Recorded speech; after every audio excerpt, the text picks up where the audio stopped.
Hello and welcome to day 5.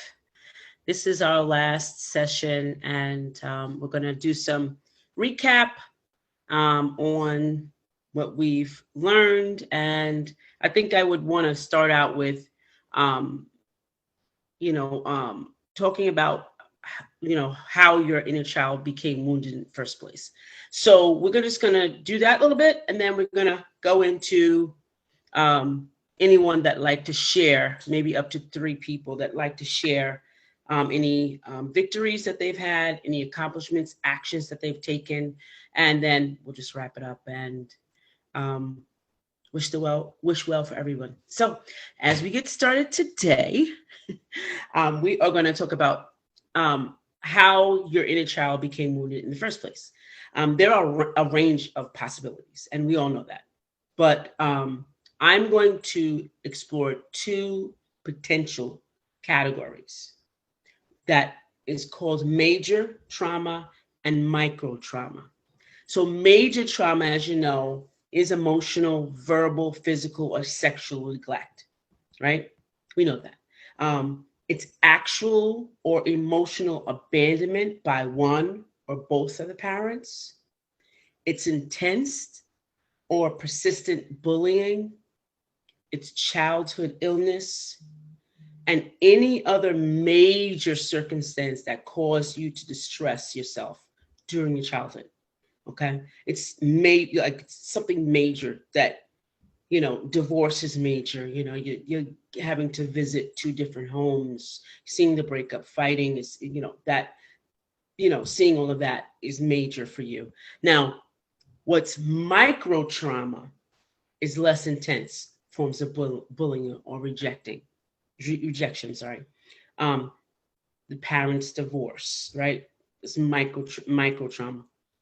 Um, Parents staying together miserably. Oh yeah, yeah.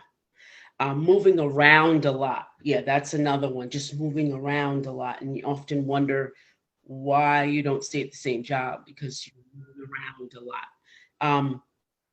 Being mocked or singled out, right? Um, Subtle forms of childhood emotional neglect, like being told not to be so sensitive, having your sensitivity needs disregarded, being told to be more extroverted, things like that. Just being told things that kind of insulted your sensibility, even as a child. So we all experience some form of major or micro trauma growing up. Sometimes it's multiple kinds. That's why healing the wounded inner child is critical work for everyone. It's especially important if you're currently experiencing any of these signs and the symptoms of inner childhood being dominant and running your life. Now, I told you when you're feeling out of control, that's the inner child taking over. When you lack impulse control and resorting to addictive behaviors, that's your inner child taking over. When you're feeling chronically anxious and guarded or fearful about everything, that's your inner child taking over. When you have an inability to sustain healthy, long-term relationships, that's your little child taking over. When you have an inability to manifest fulfilling work and financial abundance, that's your inner child taking over. When you're carrying out a lot of shame or guilt, that's your inner child taking over your adulthood.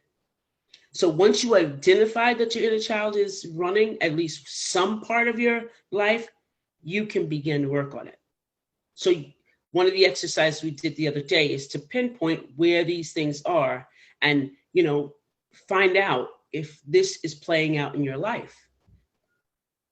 So if it's playing out in your life, you can do something to correct it, right? You can do something to make it better. Now, there's a caveat to this. This work is meant to be deep. It's not to be surface. It's not to be just kind of taking notes or writing it down or whatever it is. It's meant to be deep. It's transformative, it's soulful, and it's very powerful.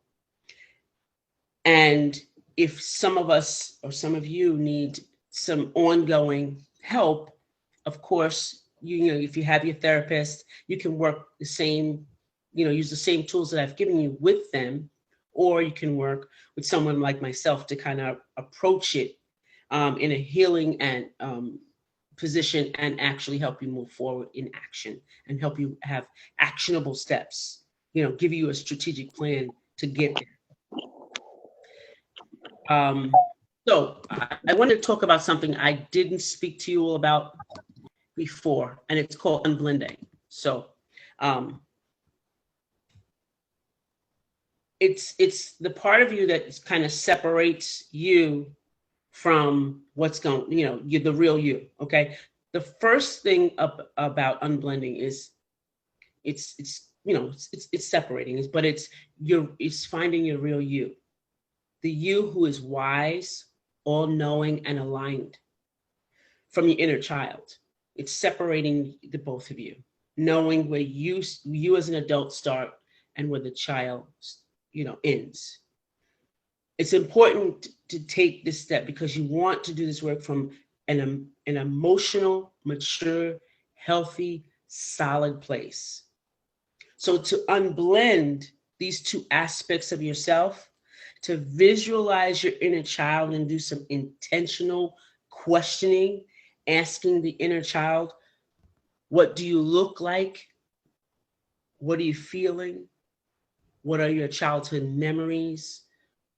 Where are you located in my body, in my being? Once you've gotten a clear picture, you can ask even deeper questions like, what do you fear? What is your primary emotion? You know, what's the main emotion that comes to the forefront? You know, what do you need to feel safe, loved, adequate, beautiful, smart? What do you need? You know, we weren't asked, you know, as children, you know, what we need. We were just given what the adults thought we needed, right? So we now have to reparent in a different modality. We have to reparent asking the questions, not giving or supplying things, but asking the questions. What do you genuinely need? You know, and being open and honest to be able to receive it. Now, when you're reparenting, you're rewriting your negative childhood memories. You're rewriting them. You're just taking hold of with your wise self and with your all-knowing self and with your infinite loving self to rewrite it, that negative childhood, and talk to your inner child and rewrite that story to so that that child within you can grow and not have behaviors and act out in your adulthood. Most of those childhood memories can make you feel wounded, ashamed, and fearful. So you want to end the trauma to that, right? Let's say that you have the memories of you being yelled at by your mother for making a mess in the kitchen, and you were 6. You go into your memory as in as vivid as possible, right? You will find that memory that all you can remember is her screaming at you about the mess in the kitchen. So what do you do in your adulthood? You make sure you don't have that mess in the kitchen, but you make sure no one else makes that mess in the kitchen. And when they do, guess what you do? You do exactly what your mother did to you. Do exactly what she did to you. Even though you don't mean it, you do exactly what she did to you. So we want to stop that by opening up our real selves and having a relationship, loving on ourselves enough to have that comfort, to have the wise self come out. And that way that wise self can come out and be able to hold and hug that inner child and be able to address the living, you know, the inner child, right? To say it's okay now. It wasn't your fault. Your mom was doing the best she could, but it made you scared and ashamed. And now me as the wise self, the wise adult, I'm here for you. And I want to make you safe, and you are lovable. Not like you are loved, but you are lovable. Even what the inner child was feeling, you are lovable. Speaking those words acknowledges the real importance. Okay. You have your wise self tell your inner child all these things he or she needs to hear back, because you're going to hear back what you've never had the chance to hear or say yourself. So you repeat that phrase that I told you, it's okay, it wasn't your fault. You repeat that over and over until you can hear something from your inner child. So the last part is releasing the burden. After reparenting, it's time for your wise self to walk your inner child through a process of unburdening. Now, unburdening is first you have to have your inner child identify the burden. So, what is bothering your inner child that they're holding on to, that they've been carrying forever? It could have been that they felt like the divorce was their fault, and they could have been a better kid, or could have been a better daughter or son. It could have been, and they carry it as fear and shame and guilt. So have the child locate this burden in your body. So what I've done, and where my burden was always kept, was always in my back. It was on my back, always. Um, Backaches for no reason, just for no reason. I didn't do anything wrong, but just backaches, and I didn't discover that until just lately. That's where it sat. That's where it was sitting. It could sit in your stomach. Wherever, when you're having a bad day, where does that pain come emanate from? Is it your stomach? Is your back? Is your neck? Is it your shoulders? You know, um, where is it? Mine is usually in my shoulder blades, both shoulder blades, on the tail end of it. You know, and that's where you get a sense of what the burden looks like. On my shoulder blades, mean, and your back, anything that you're taking the burden on of something that you really wasn't yours to carry. Even in adulthood, you can take on things that's not really yours to carry. So you get to just see what it looks like, what and know what it feels like. Whatever it is, whatever it looks like for the child. If the child calls it a gooey ball, if they, if they call it a black rock, whatever, um, the child would probably give it a name that you would have to figure out where that gooey ball sits. You know, children don't say backache. They said my tummy's rumbly, or something. My granddaughter, when she says my tummy's rumbly, and she really means she's hungry. So that's how the child will say to you, but you have to be willing to hear that, and know that it's you saying that. Yeah, I did say that. I remember saying that. No one listened to me. Now you're healing your inner child as an adult, you will hear those things come, and they will be, something in your memory, like, yeah, that sounds about right, that rings true. So next, ask your child if he wants to release the burden. Most of the time, my child, had yelled and screamed, "Oh yeah," you know. So have your wise self walk your child out of the childhood memory.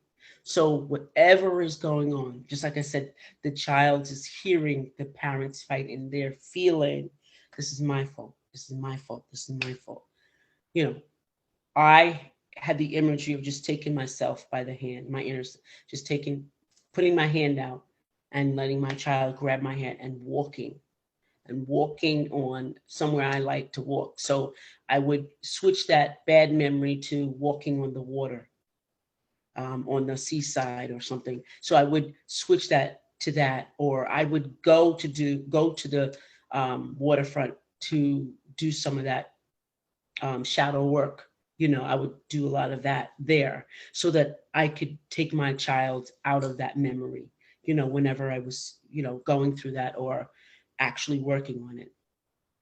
So it depicts that you're leaving things behind and into a natural space, natural free space like a beach, a forest, top of a mountain. So wherever you want the inner child wants to release that burden, you just throw it in the ocean, burn it. One of the exercises I did have is another is that I would write down how I felt about someone and how they made me feel in that situation or that perpetration or that issue, whatever it was, and write it down. And then I would take a lighter or a match or something and light that on fire. Then take those ashes and put them in the ground. And that signified for me that I could let go, was able to let go, because I was trading that craziness for good ashes that kind of helped the ground. And the ground was something that really took care and nurtured what was going on with me. So you do whatever resonates with the child. Whatever the child wants to do, resonate with that. Now, at that point, both your inner child and you will experience feelings of relief, peace, freedom, and a whole lot of possibilities, okay?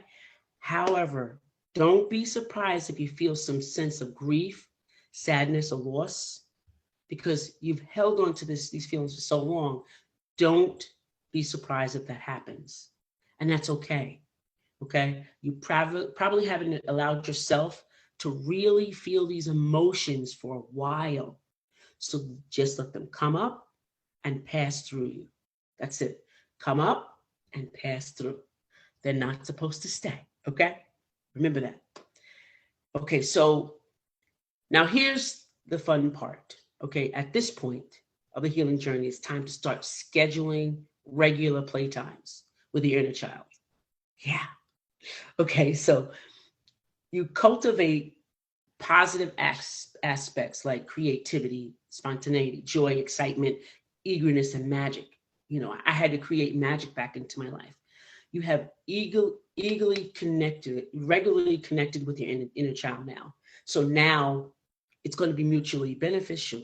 You both get to play.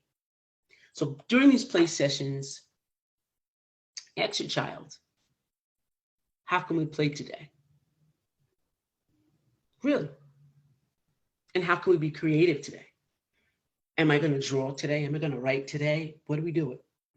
How can we really express this newfound um, area of peace in our lives? How can we just enjoy it, celebrate it? How can we do that? How can what we experience be an adventure for us today? Proactively connecting with your inner child keeps you feeling loved, seen, acknowledged, and cared for. In return, you'll be able to experience more of its wonderful qualities in your life. You'll feel younger. You will, trust me. The dreams you've put off for years, you'll rekindle and you'll have energy and confidence to make them happen. Your relationships will improve and you will actually take actionable steps to make them improve, to find ways for it to improve. You'll be fulfilled at work. And if you're not, you will quit and find another job that really, creates that for you, you know, but you will do things that are fun. One of my affirmations is no matter what I learn, no matter what I do, always have fun like I am 5 years old, whether it be whatever it is. That's my affirmation. No matter what it is, whatever I learn, whatever I do, wherever I work, I will have fun like I'm 5 years old. And I always say that because I never want to lose the fun out of anything, because everything can be fun. We just don't want it to be. Everything can be enjoyable. Because we think of fun as all rolling around in the sand or something like that. But no, it's joyous, peaceful, that you can do it without any headache or without no worry, without no struggle. It's that type of fun. Fun is just smooth sailing and enjoyable and with laughter. Um, The inner child work is very important because when your inner child is wounded and running the show, you suffer. and your life is unfulfilling. When your inner child has been healed, nurtured, and properly integrated into your being, you are also healed, and your life becomes a source of fulfillment, happiness, and freedom. So I recommend today, and I commend you for sticking with it this whole time. And I want you to keep at it, keep doing the work. If you have any questions, to dig deep takes courage, but I want you to know that um, I'm available to you. You can always reach out to me by email. You can always reach out to me on the event for at least another 30 days because I think it'll be up. And you can actually, find me anywhere on Facebook, and I'll be able to help you with that. So now, if anyone would like to share any actions that they've experienced or any type of victories that they've had during this time and or questions that they have regarding this 5 days, we are open for questions.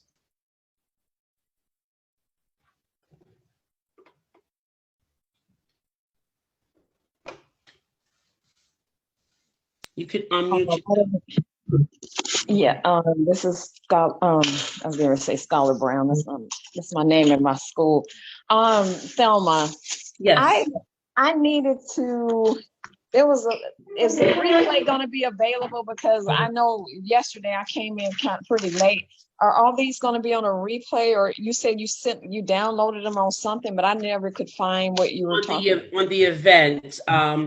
They're on the event itself. So when you first found out about the event, there was a page. So everything's on there. You have to go back on the. What do you go under? You just go under the page and then hit the event page. Yes. Mm-hmm. And then hit replay or something. You go down, you scroll down in the posts, and each one is there with the PDF. Oh, okay. Mm-hmm. Okay. If you can't find it, just let me know, and I'll send it to you. Okay. Mm-hmm.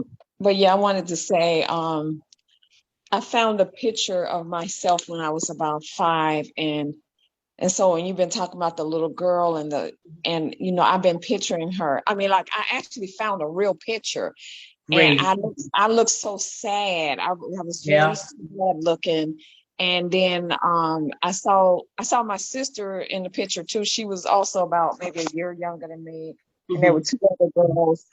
And I can vaguely remember some of the stuff that happened, but I was just so sad, such a sad child. When I was looking at the picture, I was like, gosh, I look so sad.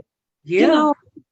I look like I was just, I mean, I know I had been separated from my mother, so that was one issue, but I was trying to go back and remember some of that stuff. And so when I haven't done every single thing, but I was talking to my inner child the other night, and I said, it's going to be okay. We're going to work through this. I love you, And I saw her in my head, in my mind, and I was using that same picture, and I just want to embrace her and hug her.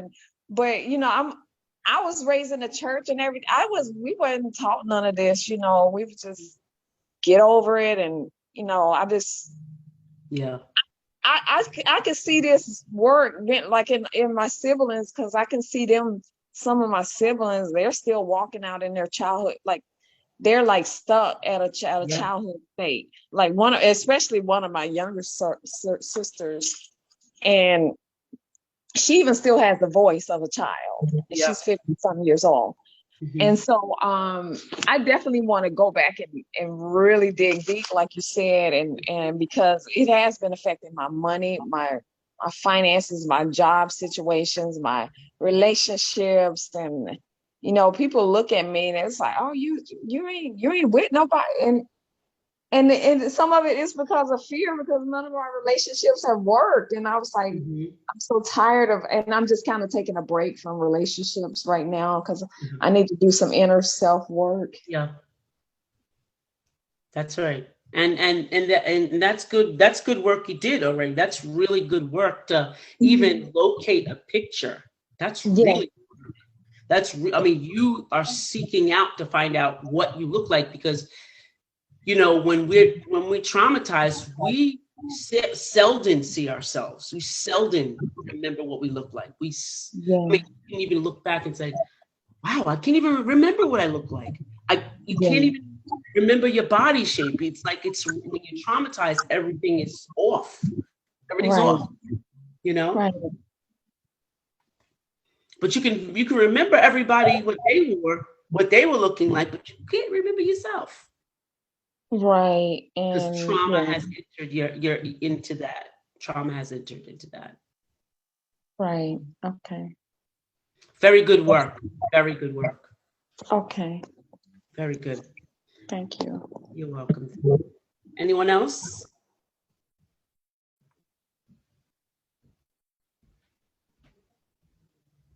Okay.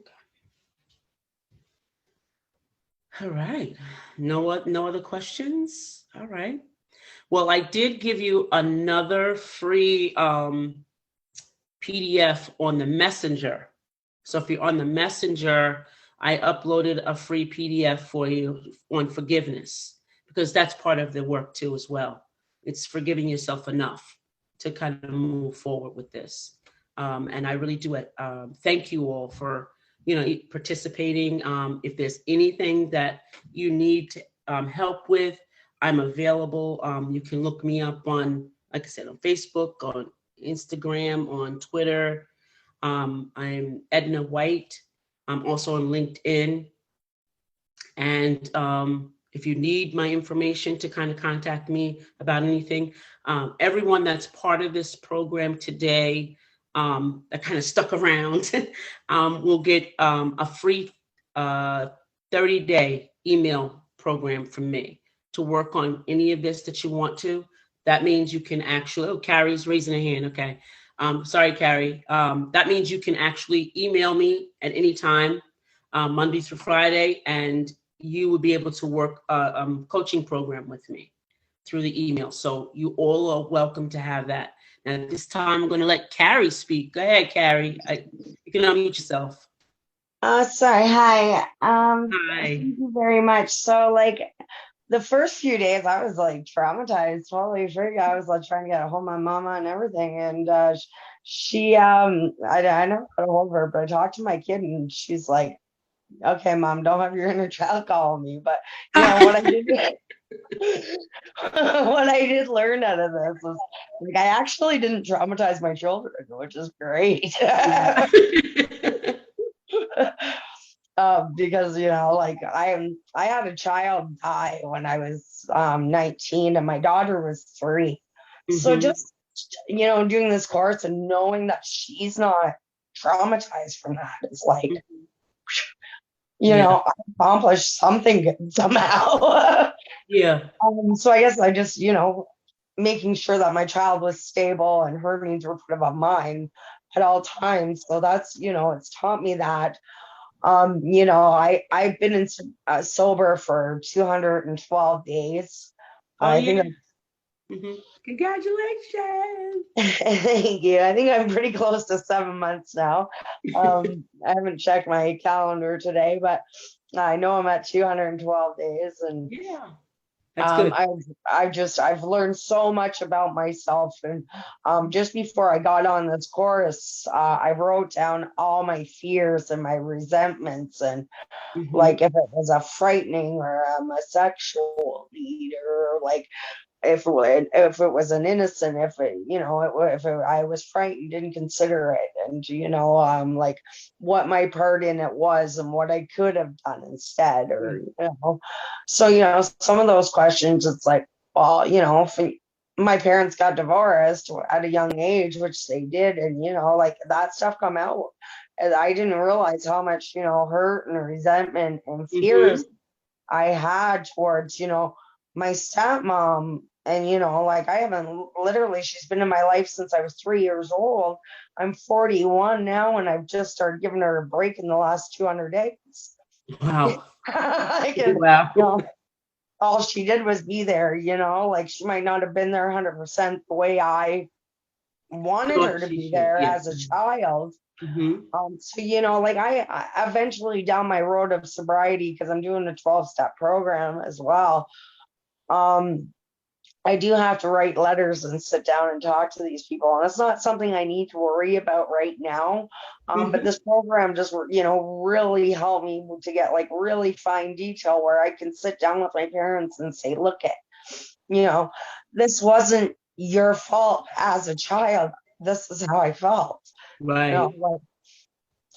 like my parents, my mom and dad, you know, split up, and 2 weeks later, you know, my dad's new wife was moved in with her kid, Right. and she had my room, and you know, and I didn't realize how traumatizing that shit actually Yeah. was. Like, Absolutely.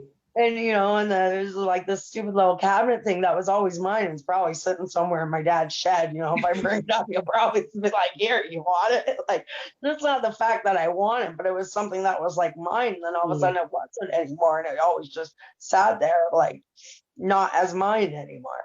Right. And you know, so I, you know, I just really helped to, you know, define some of the things that I still couldn't quite figure out. Like when I was a young kid, they put me in a program called Rainbows, and it was for kids with divorced Mm-hmm. parents. Mm-hmm. And like, I don't even remember what I learned in that, but I know I was like, I did not, I hated my stepmom. Yeah. You And felt I like you were was like penalized. always like fed to hate her, hate her, hate her, but she never really did anything to me. And like Mm-hmm. things that she maybe did do to me, I don't know if I even made that up in my own head.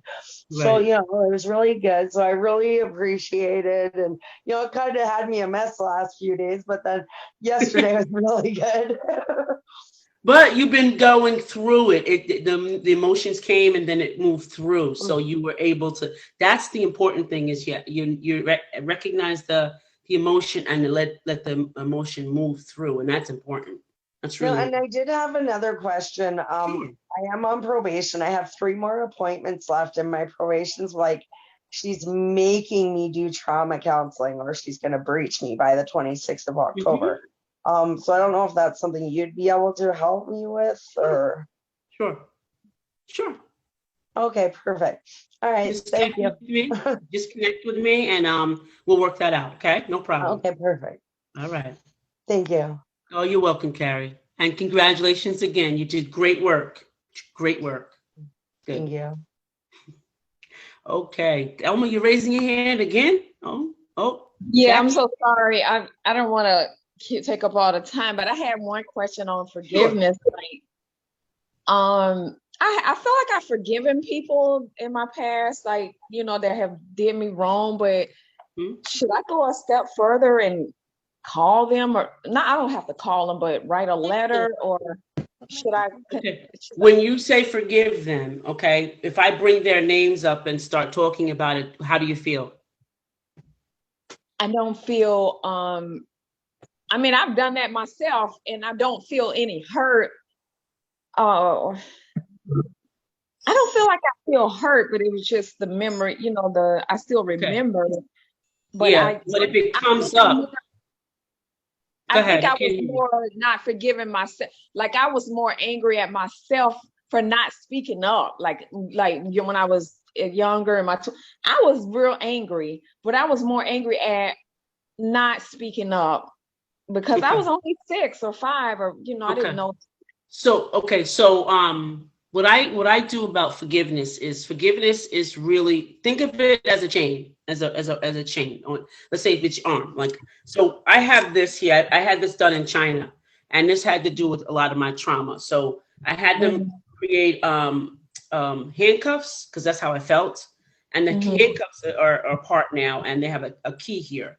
So Oh, think of it as that. Like, okay, forgiveness is just like that. But before forgiveness is open, you're clamped in a position. mhm, When you're dealing with forgiveness, when you're around that person, are you in a position that makes you feel any type of way? Any way.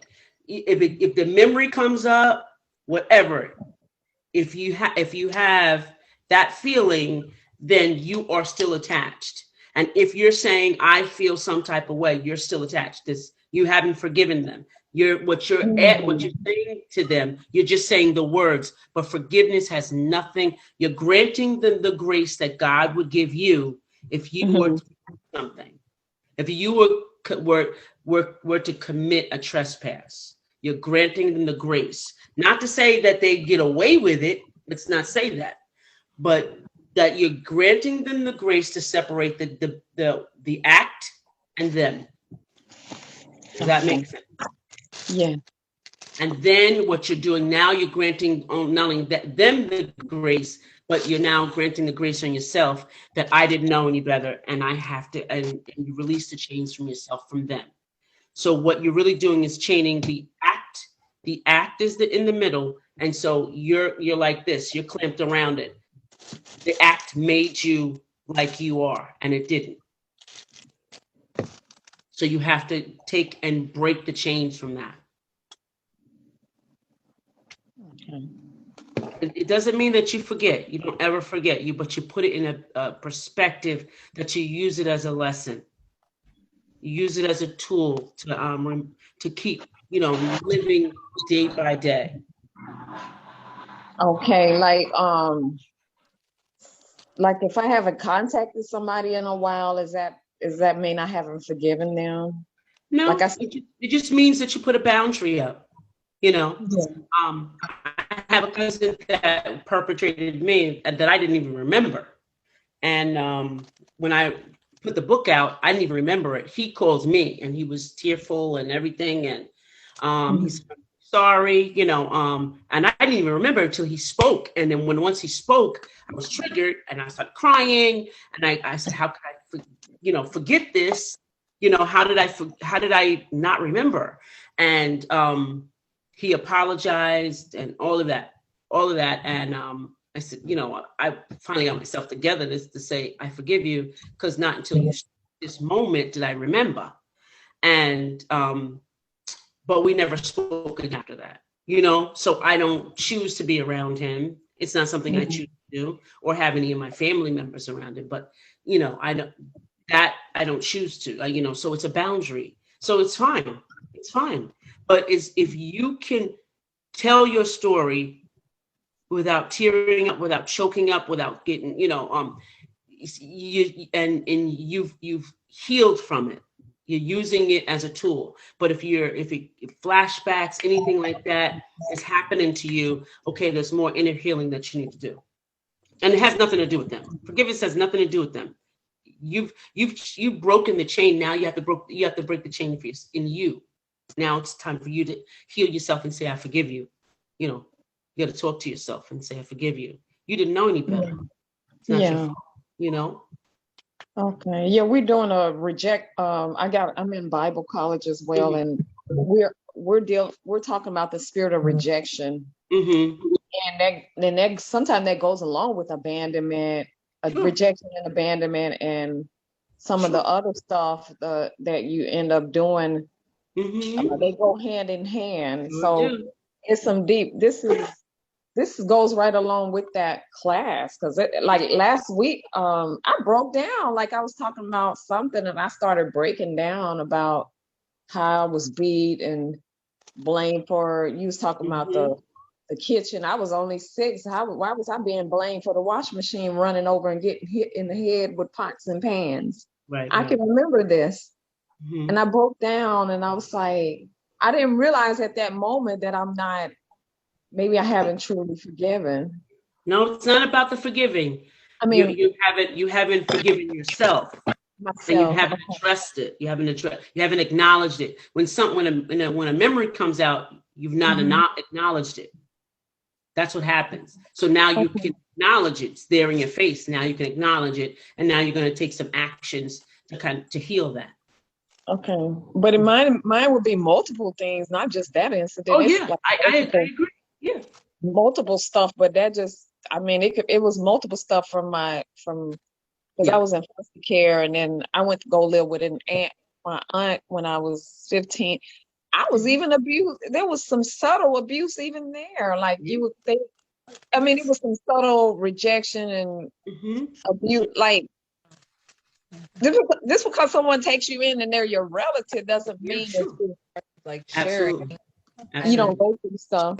well, she finished teaching. Oh, she finished teaching. She just, responding to people's questions. What is a Oh, fast? okay. Okay, Yeah. so I have, thank you, Thelma. Thank you for You're your, welcome. Oh yeah, because it's a 50. Oh, okay, Jackie, This, oh, Jackie, do you want to say something? Hi, I wanted to ask a question Sure. about rocking. About what? Ever since I can remember, rocking. Oh, yes. Uh-huh. Mhm. Where does it come from? It's self-soothing. It's self-soothing. I used to do that a lot. It's almost like what it's your go-to when you feel um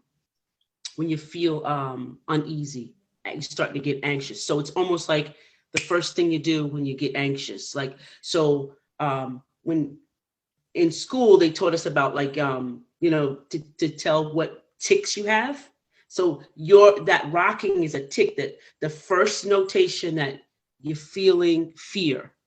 That's the first. When you start getting afraid, that's okay, I'm fearful for something. What's going on?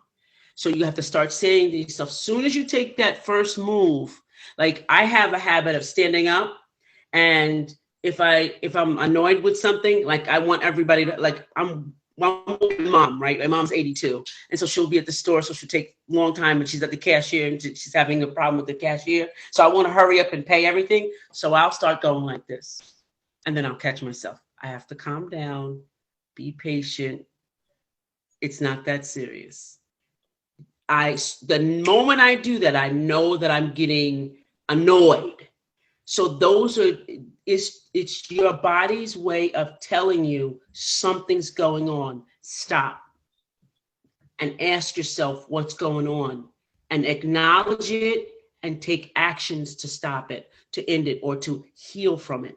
That's your body taking that energy where some of us are really calm natured, calm, like just calm. But when something's bothering you, that could be subconscious, it could be conscious, you're just not saying it, and your body will just act it out. Your body will just do it.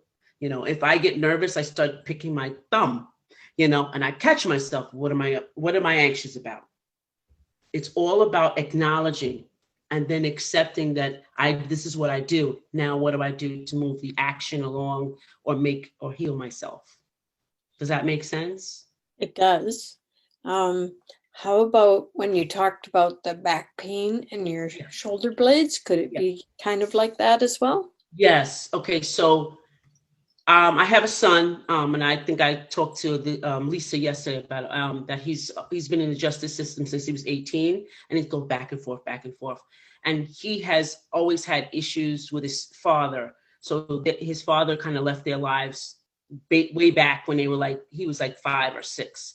So he always battled with having a mentor and everything. So I parented, and he's 42 now. I parent even to this day. I have to catch myself parenting by guilt.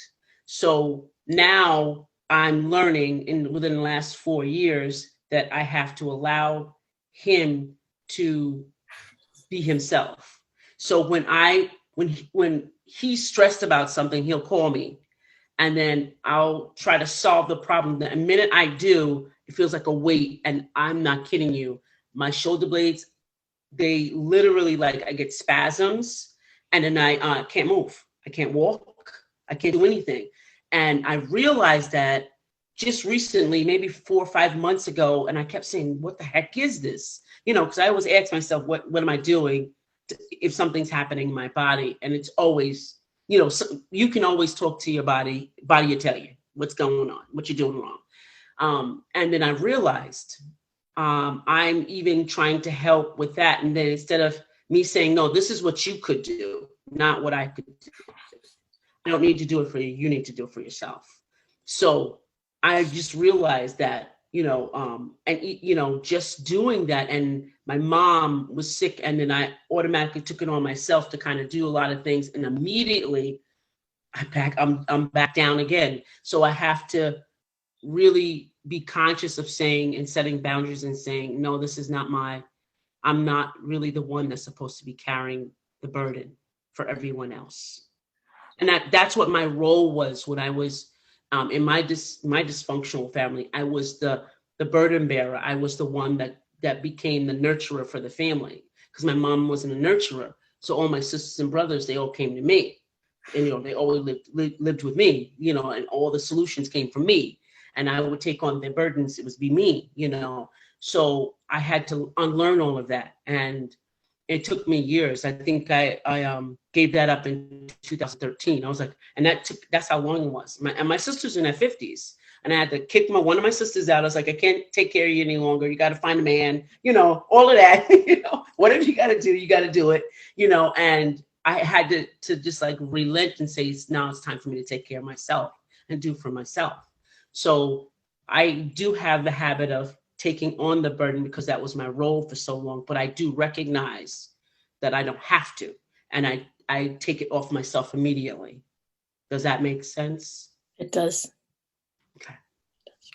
Thank you, Jackie. Thank you. All right. Is there any other questions?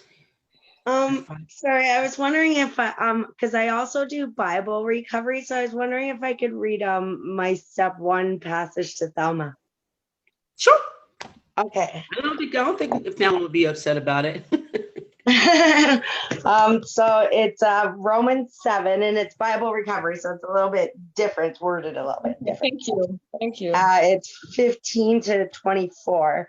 I really don't understand myself for what I want. For what I want to do, what is right, but I don't do it. Instead, I do what I hate. Oh, what a miserable person I am. Who will free me from this life that is dominated by sin and death? Yeah, it's funny that you read, because we were actually on that same passage in one of my classes. Mm-hmm. And what he said was the sinful, we're born with the sinful nature, so our sinful nature is going to always want to override our spiritual nature. That's what he was saying. But yeah, thank you so much. Yeah, human nature. Yeah. Well, ladies, if there are no more questions, we're going to end it on that. And I thank you all. And if you need me for anything, please let me know. I am going to be doing a course on shadow work in another month or so, some shadow work for beginners. And that is an extension of this inner child work. A course on 6 steps to controlling your emotions. So look for those, and I'll be in touch. All right. Thank you all. Have a wonderful evening or day or afternoon. Thank you so much for everything. Bye now. Yeah.